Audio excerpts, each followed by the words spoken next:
My daughter-in-law started screaming the moment the workers pulled the metal box from beneath my basement floor. I didn't say a word, but when I saw my late husband's initials carved into the rusted lid, I knew exactly why she looked so terrified.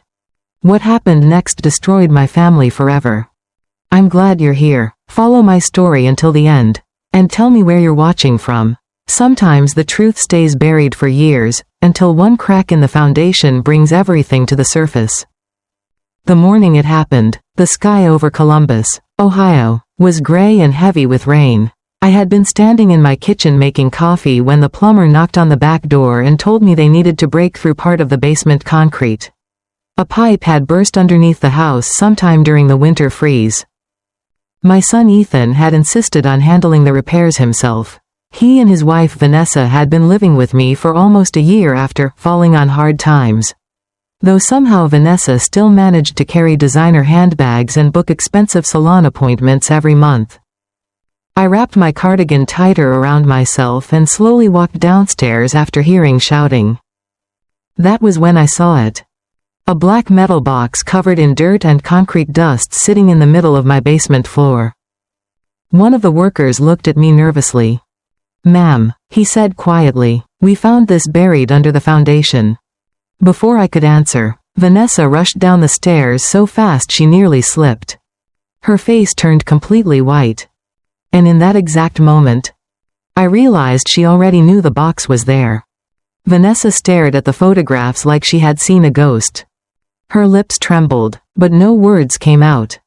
Ethan looked completely confused standing beside me in the basement. I could see him trying to make sense of everything at once, the hidden box, my late husband's letter, Vanessa's panic. The rain outside kept hitting the basement windows softly. I unfolded the second page Richard had written. "My sweet Margaret, if Vanessa is still living in this house when you find this, be careful what you say around her. There are things Ethan does not know yet." A chill ran down my spine. "Mom?" Ethan whispered nervously. "What does Dad mean?" Before I could answer, Vanessa suddenly stepped forward. "Richard hated me," she said quickly. "He was sick and paranoid near the end." But her voice sounded desperate. Not convincing. I slowly looked up at her. "If that's true," I asked quietly, "then why were you terrified when they found this box?" Vanessa froze. That silence told me more than any answer could. Ethan grabbed another photograph from the box. His face slowly lost color. It showed Vanessa meeting with a realtor outside a coffee shop almost 2 years ago. On the back, in Richard's handwriting, were 4 words. "Trying to sell the house." "Oh my God," Ethan whispered. Vanessa burst into tears. "You don't understand," she cried. "We were drowning in debt. I was trying to save us." But I suddenly remembered all the strange arguments Richard and Vanessa used to have during his cancer treatments. The closed office door. The whispers. The tension at dinner. Back then, I thought it was stress. Now I realized my husband had been trying to protect me the entire time. And somehow, he knew something terrible was coming long before any of us did. Ethan sat down heavily on the basement steps and covered his face with both hands. I had not seen my son look that broken since the day we buried his father. Vanessa kept crying quietly near the washing machine, but something about her tears no longer moved me. Maybe it was the photographs. Maybe it was Richard's handwriting shaking across those pages like a warning from the grave. Or maybe it was the realization that my husband had died carrying fear inside his heart while I stood beside him completely unaware. I slowly reached deeper into the metal box. There were more documents underneath. Bank statements. Property records. Printed emails. One paper immediately caught my attention. A life insurance policy. My breath stopped for a second when I saw the amount. $500,000. Ethan looked up quickly. "Dad had another policy?" "I didn't know about this," I whispered. But Vanessa suddenly looked away. That tiny movement told me everything. "She knew," I said softly. Ethan turned toward his wife in disbelief. "Vanessa, what is going on?" Her mascara streaked down her cheeks as she shook her head. "It wasn't supposed to happen like this." Those words chilled me more than the rainstorm outside. Not, "You're misunderstanding." Not, "It's a mistake." Instead, "It wasn't supposed to happen like this." I unfolded another letter from Richard. If the insurance money was ever redirected or withdrawn without Margaret's knowledge, Attorney Daniel Mercer has copies of every transaction. I no longer trust the people living inside this house. The room went completely silent. People. Not person. My stomach twisted painfully. Richard had not only suspected Vanessa. He had suspected someone else too. Slowly, Ethan stood up. And for the first time since this nightmare began, I saw fear enter my son's eyes. Because deep down, he was starting to wonder if his own wife had been planning something much darker than simple debt. I carefully pulled the remaining papers from the metal box while Ethan stood frozen beside me. The basement suddenly felt colder than before. Like the house itself had been holding its breath for years waiting for the truth to come out. Vanessa wiped her face quickly. "Margaret, please," she whispered, "you need to let me explain." But I no longer trusted explanations. Not after seeing my husband's fear hidden between those handwritten lines. I unfolded another document slowly. This one was different. Legal paperwork. At the top, in bold letters, were the words, "Transfer of property authorization." My stomach dropped. The document listed my house address. But what truly made my blood run cold was the signature at the bottom. Mine. Or at least, something pretending to be mine. I stared at it for several long seconds. "That's not my signature," I said quietly. Ethan immediately stepped closer. Vanessa stopped breathing. I knew my own handwriting after nearly 70 years of signing birthday cards, school forms, and checks. The signature on that paper looked shaky and unnatural. Like someone had practiced it. Over and over. Until it looked almost believable. "Oh my God," Ethan whispered. Vanessa burst into tears again. "I never filed it, I swear." But she said it too fast. Too carefully. Not, "I didn't sign it." Not, "It's fake." Instead, "I never filed it." Which meant she already knew exactly what paper I was holding. I slowly looked up at her. "You forged my name?" She shook violently. "We were desperate, Margaret. Ethan's debts were getting worse after the layoffs. We thought if we sold the house quietly, we could fix everything before you found out. Before I found out. Like my entire life could simply be rearranged behind my back." Ethan stared at her in horror. "You tried to sell Mom's house while Dad was dying?" Vanessa collapsed into a chair near the water heater and covered her face. And in that moment, I realized this wasn't just greed anymore. This had been planned for years. For a long moment, nobody spoke. The basement was silent except for the sound of dripping water from the broken pipe. I looked down at the forged documents in my hands and suddenly remembered something Richard said during his final month alive. "If anything ever feels wrong after I'm gone," he had whispered one night from his hospital bed, "promise me you'll talk to Daniel Mercer before signing anything." At the time, I thought the medication was making him anxious. Now I understood. He had known. Maybe not everything. But enough.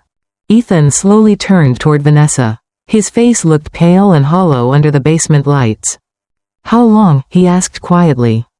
Vanessa kept staring at the floor. "How long were you planning this?" She pressed trembling hands against her forehead. "It started after your dad got sick," she whispered. "The medical bills were destroying us. Credit cards, loans, we couldn't breathe anymore.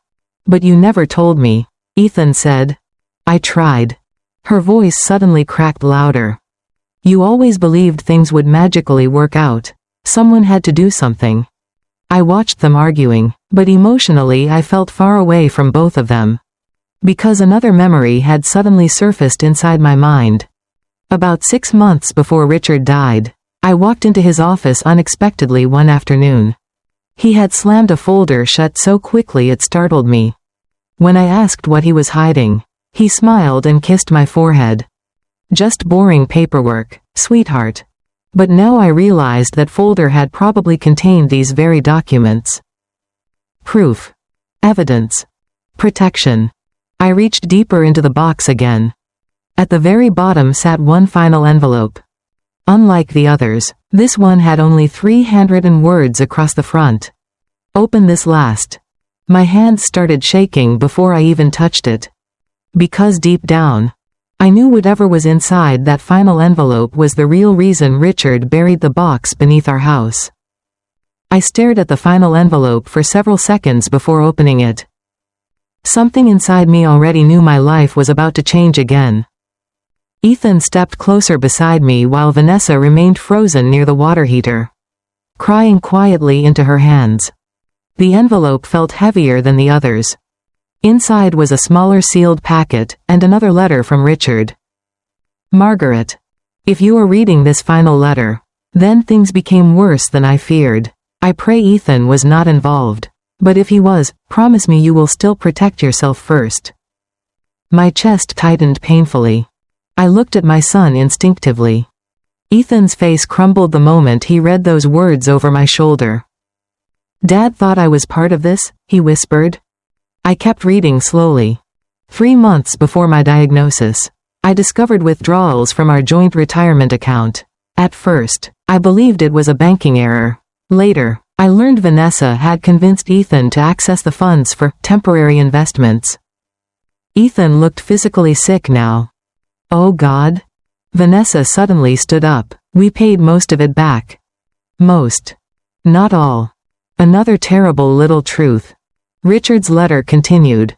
The money was not the worst part. What frightened me was how easily they justified taking it without your knowledge. Tears filled my eyes. Richard had been dying while secretly watching his own family fall apart around him. Alone. Afraid. I opened the smaller sealed packet next. Inside were copies of bank transfers, loan applications, and one document that made my blood turn cold. Life insurance beneficiary change request. Requested by Vanessa Carter Harrison. My knees nearly gave out. She tried to change the policy. I whispered. Ethan stared at his wife in horror. Vanessa burst into panicked sobs. It was only paperwork, nothing happened. But nobody moved. Nobody comforted her. Because in that moment, we all realized Richard hadn't buried evidence beneath the house. He had buried a warning. The basement felt unbearably quiet after that. Vanessa sat trembling in the corner while Ethan stared at the insurance documents like they were written in another language. I understood that feeling. Nothing around us felt real anymore. Not the house. Not the marriage. Not even the memories I trusted for years. I lowered myself carefully onto the basement steps, suddenly exhausted deep in my bones. Richard had carried all of this alone while fighting cancer. That thought hurt more than the betrayal itself. Ethan finally spoke, his voice barely above a whisper. Mom, I swear to you, I didn't know about the insurance papers. I believed him. At least part of me did. My son had always been weak in certain ways. Too trusting, too willing to believe problems would disappear if ignored long enough. But looking at his face now, I saw genuine shock. Vanessa quickly lifted her head. Ethan, tell her about the debt collectors. Tell her how bad things got after the pandemic. But Ethan didn't answer immediately. That silence frightened me. Because sometimes silence tells the truth faster than words ever can. How much debt? I asked quietly. Ethan rubbed both hands over his face. Almost 200,000. I felt physically sick. Credit cards. Failed business investments. Personal loans. Vanessa began crying harder. We thought if we could sell the house after Richard passed, we could pay everything off before you found out. Before I found out. Again those same words. Like my future was simply an obstacle standing in the way of their financial rescue. I looked around the basement slowly. This house had once been my safe place. The home Richard built with his own hands over 35 years. The kitchen where we danced on Christmas Eve. The hallway where Ethan took his first steps. And all this time, people living under my roof had been secretly planning what to do with it after I became inconvenient. Then Ethan suddenly noticed something else inside the box. A small cassette recorder. His eyes widened. "There's a tape inside," he whispered. Vanessa stopped crying instantly. And the look on her face told me that recording was the one thing she had hoped we would never find. Ethan carefully picked up the small cassette recorder from inside the box. Dust covered the plastic surface, but the label Richard had taped to the front was still readable. "Play this only with Margaret present." Vanessa suddenly stood up so fast the chair behind her scraped loudly across the basement floor. "Don't," she said sharply. Her voice sounded almost panicked now. Ethan looked at her slowly. "Why?" "That recording was made when your father was sick," she whispered. You know how confused he became near the end. But nobody moved. Because the fear in her eyes said something very different. I held my breath as Ethan pressed the play button. At first there was only static. Then, Richard's voice filled the basement. Weak. Tired. But completely clear. "If you're hearing this," he said slowly, "then I was right not to trust what was happening inside this house." A cold wave ran through my body. Hearing my husband's voice again after 3 years felt almost unbearable. Vanessa covered her mouth with both hands. Richard continued. "Margaret, sweetheart, I'm sorry I hid this from you. I wanted to believe I was imagining things. But I heard conversations no husband and father should ever hear." Ethan looked frozen beside me. "What conversations?" he whispered. The tape crackled softly. Then Richard answered him from beyond the grave. "I heard Vanessa tell someone that once my treatments failed, the house would finally become available." Vanessa burst into tears immediately. "That's not what I meant." But the tape kept playing. I also heard discussions about insurance money, and whether Margaret would be easier to convince to move into assisted living after my funeral. My entire body went numb. Assisted living. They had already been planning where to put me after Richard died. Like I was another problem to organize. Another obstacle. Ethan slowly stepped away from his wife. And for the first time since they married, he looked at Vanessa like he truly did not know her at all. The tape continued spinning softly inside the recorder. Nobody in that basement dared to speak. Not me. Not Ethan. Not even Vanessa anymore. Richard coughed weakly on the recording before speaking again. "If something happens to me sooner than expected, Daniel Mercer has instructions to freeze all property transfers immediately." Ethan looked stunned. "Dad froze the house?" he whispered. I suddenly remembered the strange paperwork Richard made me sign during his final hospice weeks. At the time, I had been emotionally exhausted and barely reading anything carefully. Now I realized he had been protecting me even then. Vanessa slowly shook her head through tears. Richard misunderstood everything. But her voice sounded weaker now. Like she no longer believed her own lies. The recorder crackled again. "I wanted to trust my son," Richard said softly, "but every time I questioned missing money or legal documents, Vanessa answered instead of him." Ethan looked physically sick hearing that. Because it was true. Vanessa always controlled conversations. Controlled finances. Controlled decisions. And somehow, little by little, my son had stopped thinking for himself. Then Richard said something that made the entire room go cold. 2 weeks ago, I overheard Vanessa ask whether Margaret's name could also be removed from the insurance trust if her memory declined after my death. I covered my mouth instantly. Vanessa began sobbing harder. I was asking hypothetically. But Ethan stepped backward from her like she was a stranger. "You were planning Mom's future before Dad was even gone," he whispered. I looked at my daughter-in-law sitting there crying on the basement floor. For years, I had defended her to neighbors. To relatives. Even to Richard himself sometimes. I told people she was misunderstood. Stressed. Trying her best. But deep down, I think part of me ignored the warning signs because I was terrified of losing my son if I admitted the truth. Then the tape clicked softly. Richard's final words filled the basement. "Margaret, if you're hearing this, don't let guilt make you weak. Protect yourself first this time." And suddenly, I realized my husband had spent his final months trying to save me from the people standing inside our home. That night, nobody ate dinner. The house felt heavy with silence.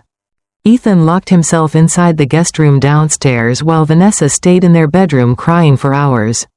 I could hear muffled arguing through the walls every now and then, followed by long stretches of silence that somehow felt even worse. I sat alone at the kitchen table staring at Richard's letters spread across the wood in front of me. The same kitchen where we used to drink coffee every morning together. The same kitchen where he quietly carried this burden alone while cancer slowly took his strength away.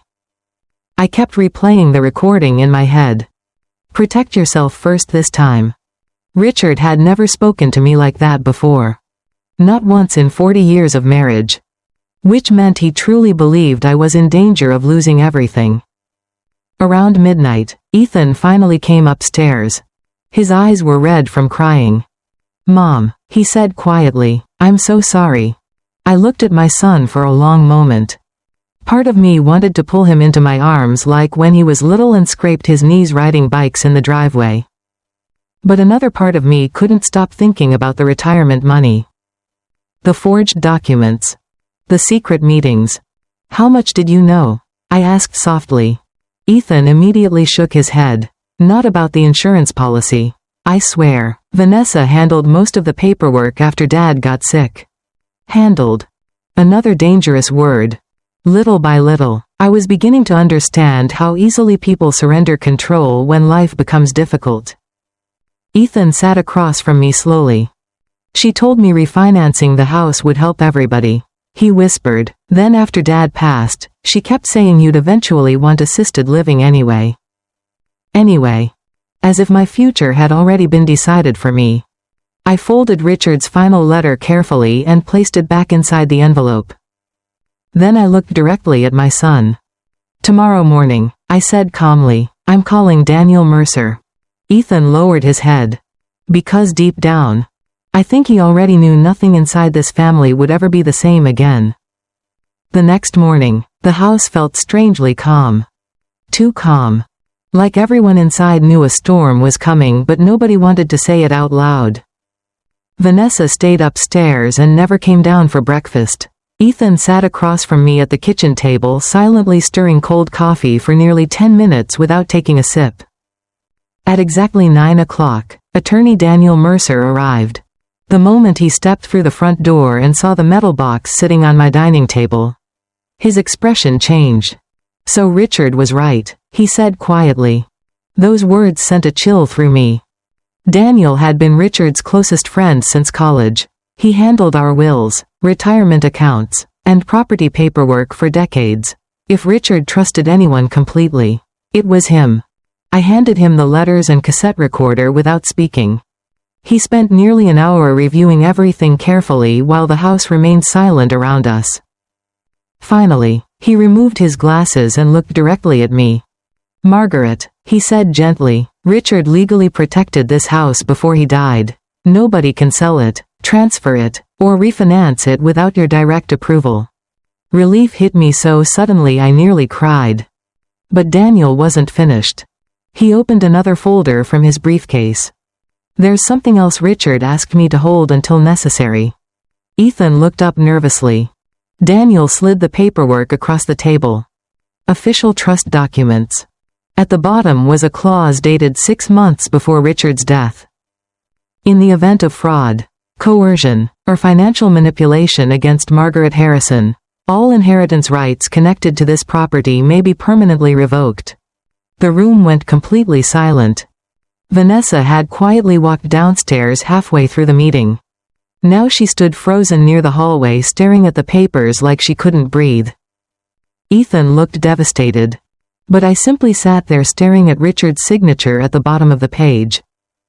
Because even after death, my husband was still protecting me. 3 months later, the house finally felt peaceful again. Not perfect. Not untouched by pain. But peaceful. Vanessa moved out 2 weeks after Daniel reviewed the documents. Shortly after that, she and Ethan separated quietly. There were no screaming matches. No dramatic goodbye, just exhaustion. Too many lies had piled up between them for love to survive underneath. Ethan still visited me every Sunday morning. At first, the guilt in his eyes was almost unbearable to look at. He apologized constantly during those first few weeks. For not listening to his father. For ignoring the warning signs. For letting Vanessa control everything for so long. But one afternoon while we sat together on the back porch watching little Ava chase fireflies across the yard, I finally told him the truth. You made mistakes, I said softly, but mistakes are different from cruelty. Ethan cried harder hearing that than he had during the entire investigation.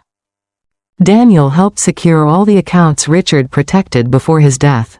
The house officially remained in my name alone. Exactly as Richard intended, and for the first time in years, I stopped feeling afraid every time someone mentioned paperwork or finances. Sometimes I still think about that metal box buried beneath the basement floor. About Richard secretly carrying that fear while pretending everything was normal for my sake. But now, when I remember him, I try not to focus on the betrayal. I focus on the love.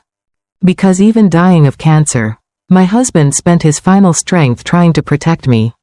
That kind of love is rare. These days, I spend my mornings tending the garden Richard planted years ago behind the house. The roses are finally blooming again. Ava helps me water them every weekend, usually soaking herself more than the flowers. And sometimes, during quiet evenings on the porch, I hear Richard's final words in my mind. Protect yourself first this time. For most of my life, I thought protecting your family meant sacrificing yourself no matter what. Now I understand something different. Real family would never ask you to disappear so they could feel comfortable. And silence does not mean weakness. Sometimes, it simply means you were gathering the strength to survive.